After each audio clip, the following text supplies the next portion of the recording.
Good morning, friends. Myself Kedar Badeka. Today I am taking the 31st lecture of Material Science and Metallurgy.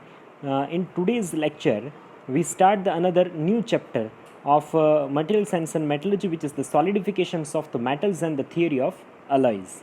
Right? So previous chapter के अंदर जो है हमने metallic material के बारे में डिस्कस किया था.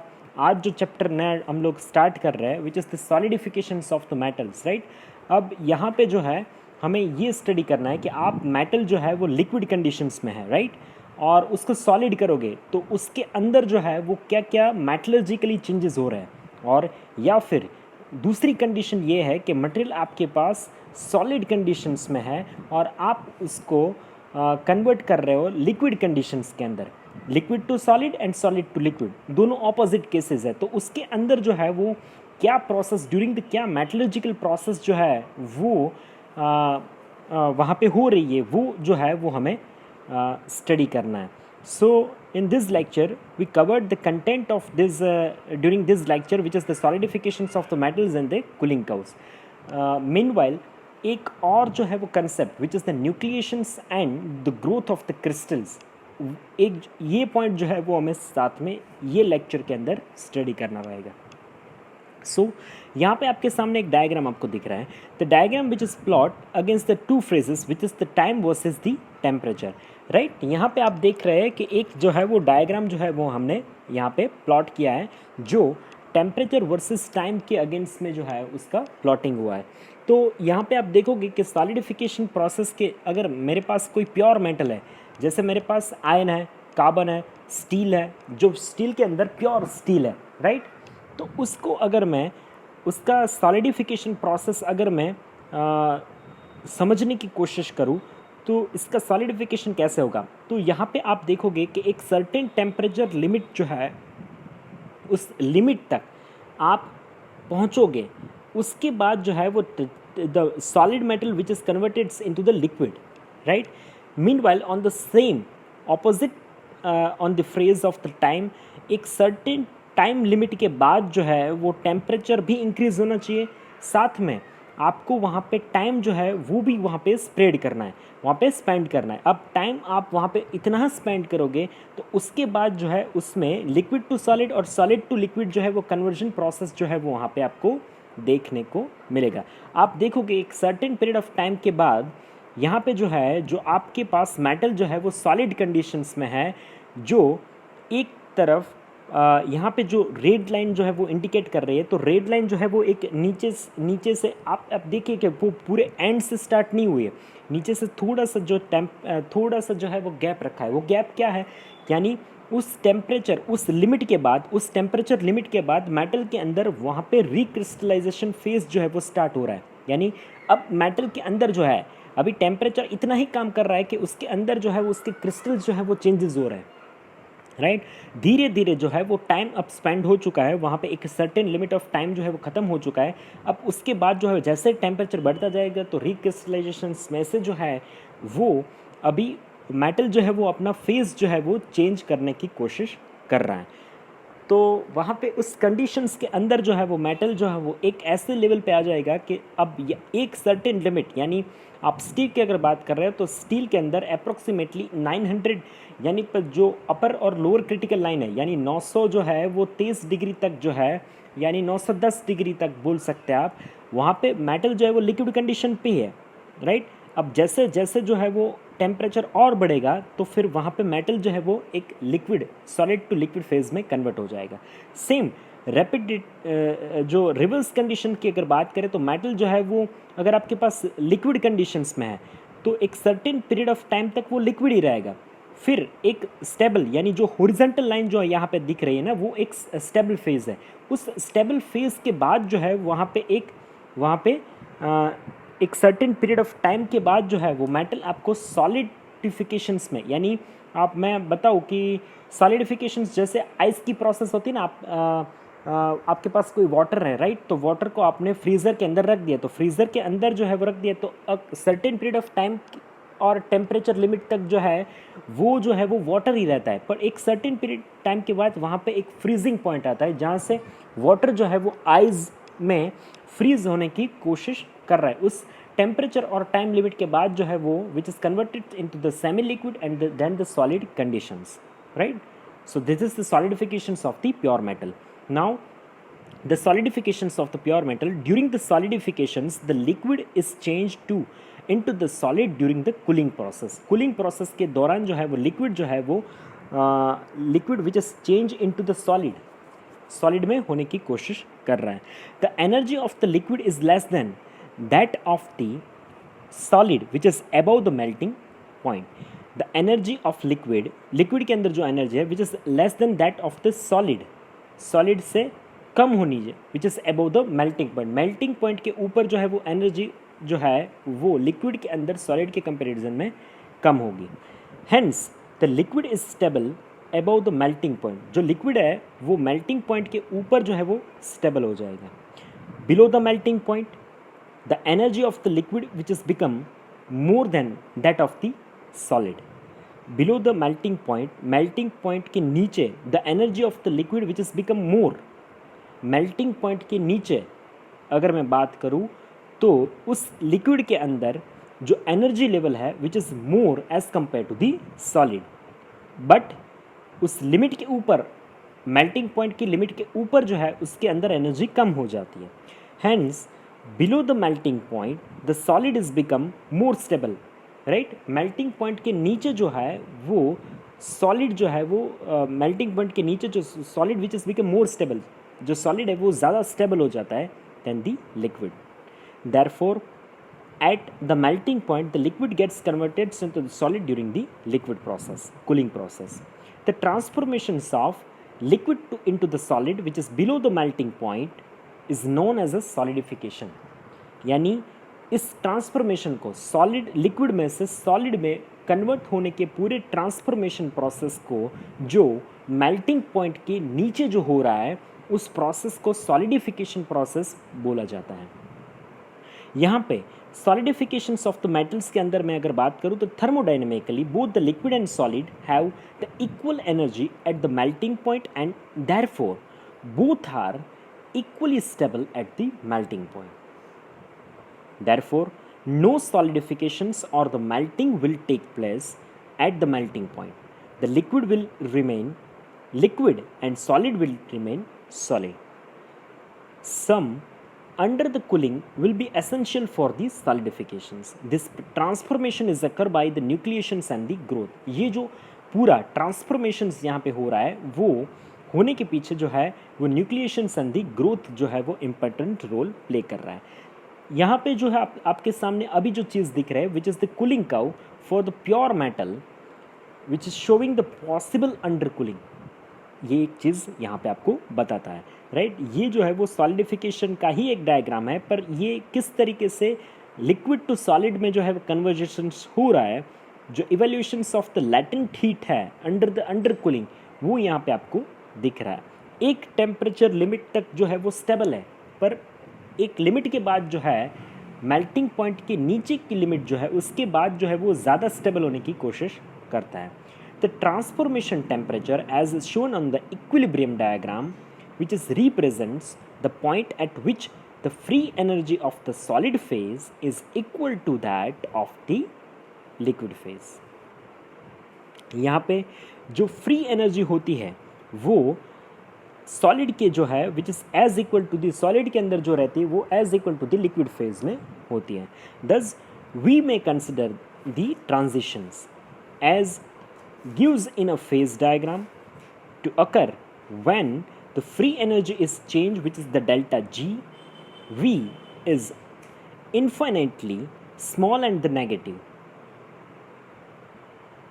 When a small but a positive driving forces exist due to the undercooling. So the next topic in our today's lecture, which is the nucleations and the growth of the crystals. किस तरीके से किस चीज़ को हम लोग nucleation बोलते हैं और किस चीज़ को the growth of crystal, crystal के अंदर जो है वो कैसे ग्रोथ होता है, राइट. ये जो पूरा सॉलिडिफिकेशन प्रोसेस होती है तो किस तरीके से जो क्रिस्टल्स है उसके अंदर जो है वो लिक्विड टू सॉलिड कंडीशंस में आते हुए जो ग्रोथ होता है वो ग्रोथ को हमें यहाँ पे समझना है.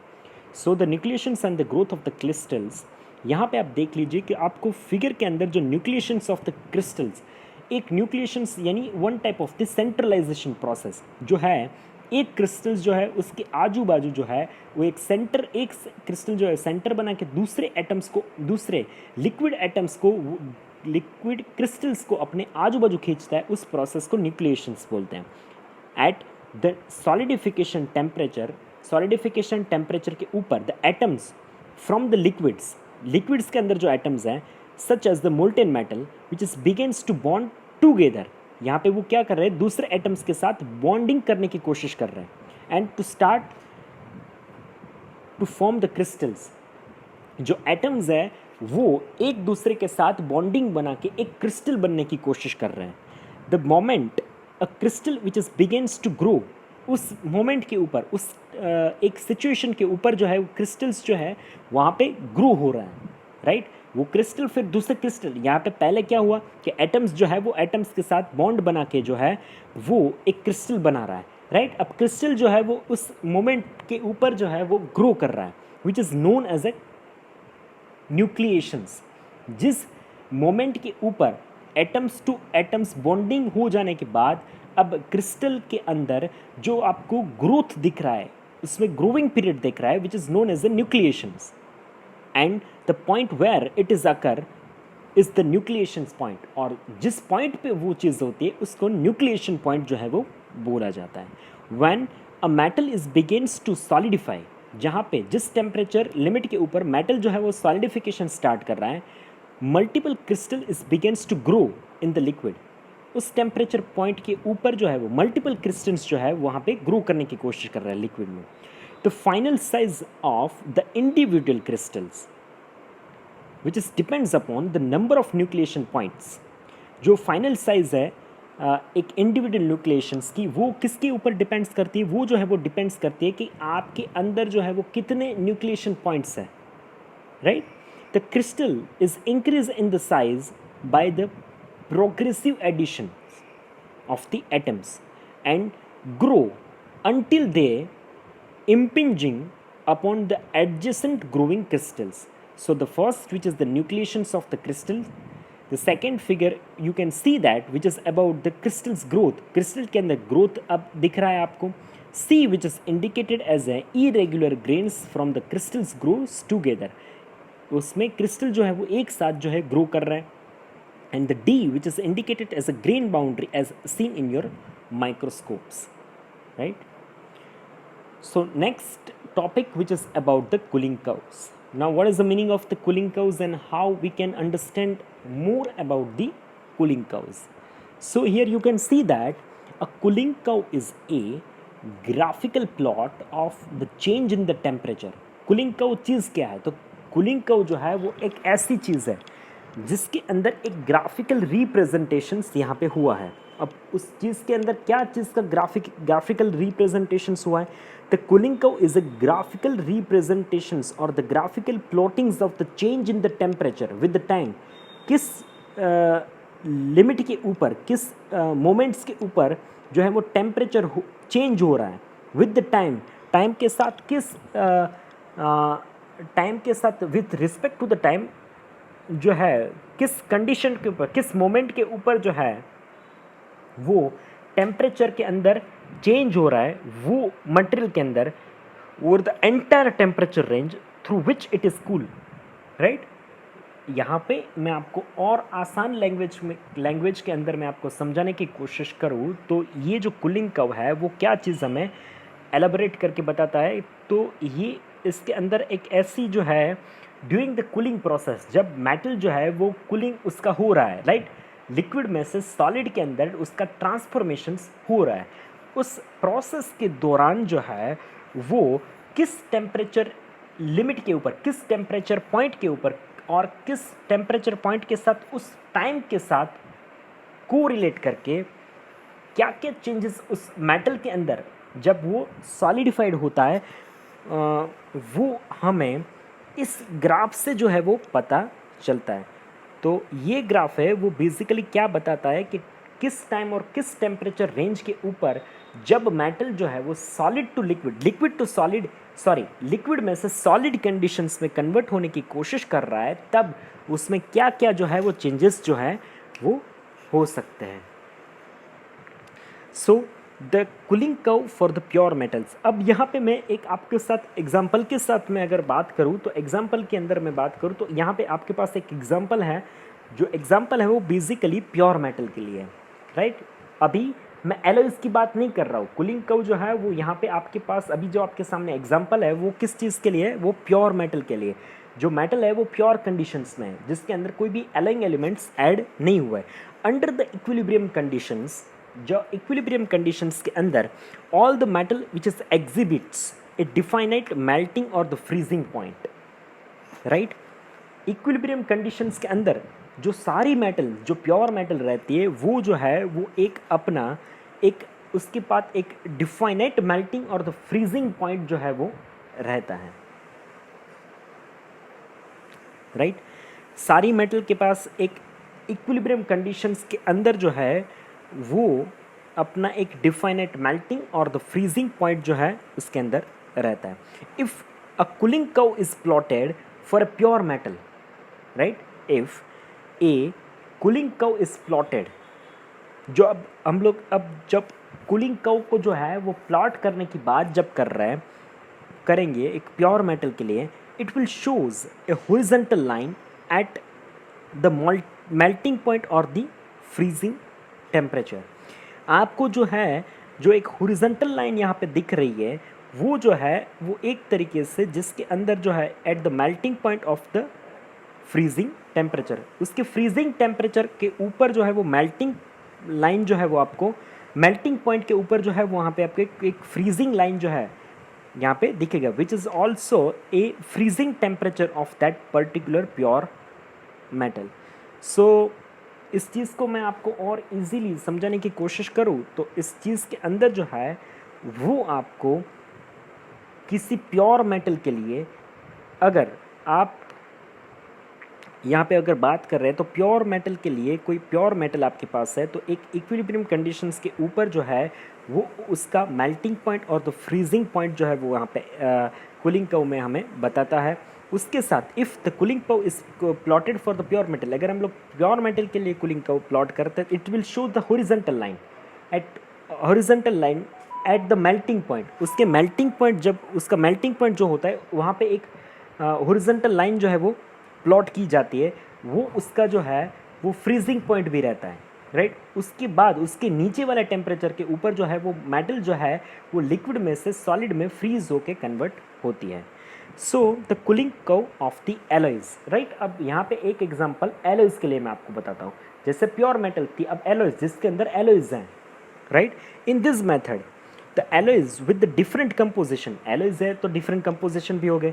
जैसे आपका अगर आपको मैं स्टील की बात करूँ तो स्टील के अंदर जो है वो आयन भी होगा, कार्बन भी होगा, फिर क्रोमियम भी हो सकता है, निकल भी हो सकता है. आप जिस प्रॉपर्टीज़ को एनहांस आपको करना है उस प्रॉपर्टीज़ को एनहांस करने के लिए आपने उसके अंदर एलॉयज़ डाले होंगे, राइट.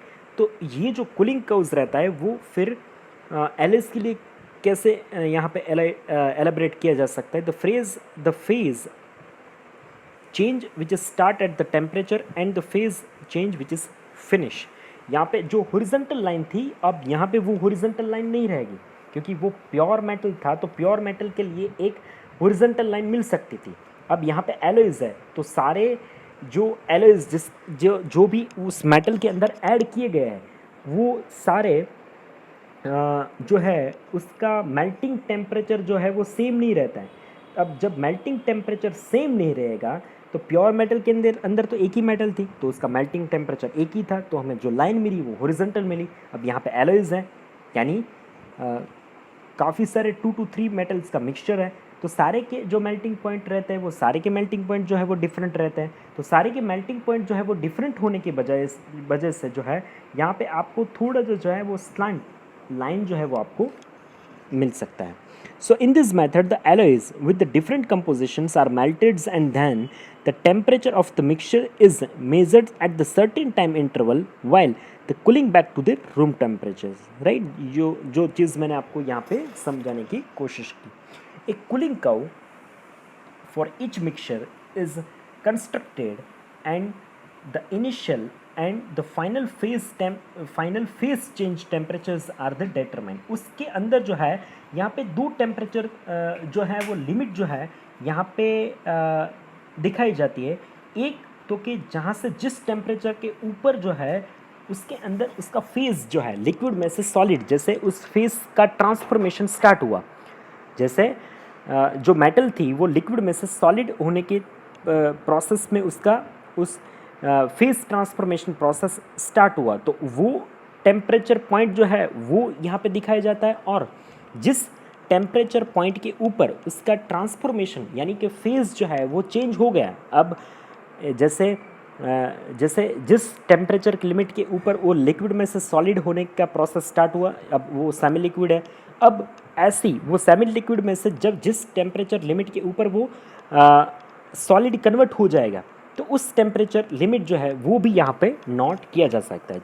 यानी दो पॉइंट, एक तो जब जिस टेम्परेचर रेंज के ऊपर वो फेज़ जो है वो चेंज स्टार्ट होता है और जब वो फेज़ जो है उसका स्टॉप होता है, तो दोनों चीज़ जो है वो एलॉयज़ के लिए ये कूलिंग कर्व के अंदर जो है यहाँ पे शो होता है।